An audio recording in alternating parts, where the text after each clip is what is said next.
In preparation for the skills with the hang power clean in the lunge position, grab an ab mat or a towel so that way our knee can be protected during this exercise if you need that.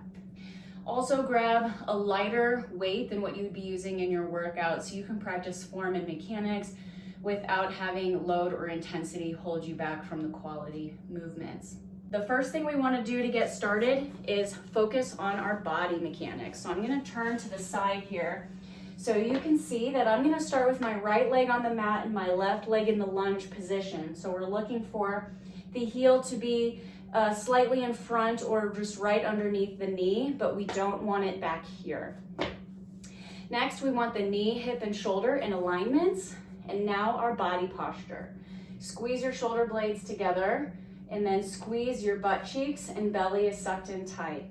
The mechanics of this movement is going to be a bow about 45 degrees and then a snap.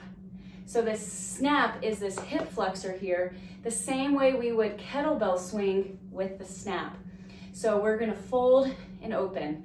I encourage you to actually do this exercise somewhere around 3 to 5 times per leg. Step number 2 is going to be adding the dumbbell into a snap with a high pull. So the leg that is on the ground is the leg we're gonna have the weight in.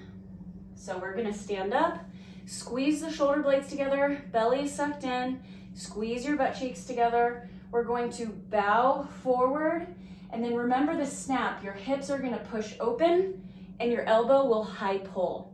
So what we're trying to avoid here is the arm going out in front of you like a pendulum swing, but rather straight up the body like we would with a kettlebell swing or a barbell.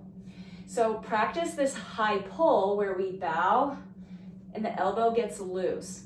Now we call it a high pull, but in reality it's more of a hip push, and the hand should just follow the weightlessness of the weight.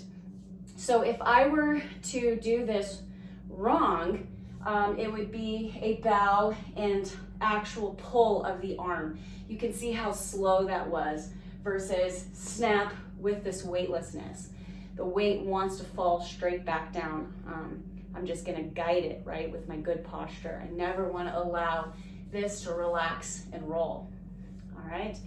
So now to link it all together, you would make sure your butt is squeezed, belly is sucked in, shoulders are in good posture, and then you're going to bow, high pull, but bring to the shoulders. Now, the high pull part, I actually do want a side note, because if you notice that while I'm doing this, I'm not actually exaggerating this elbow going up and then down. The high pull is only a drill, so you can feel a weightlessness straight up the body. In the real movement, it is getting weightless, but you want to get your elbow under it so we have support here. So always remember to belly suck in, squeeze the butt cheeks before you go for your next rep.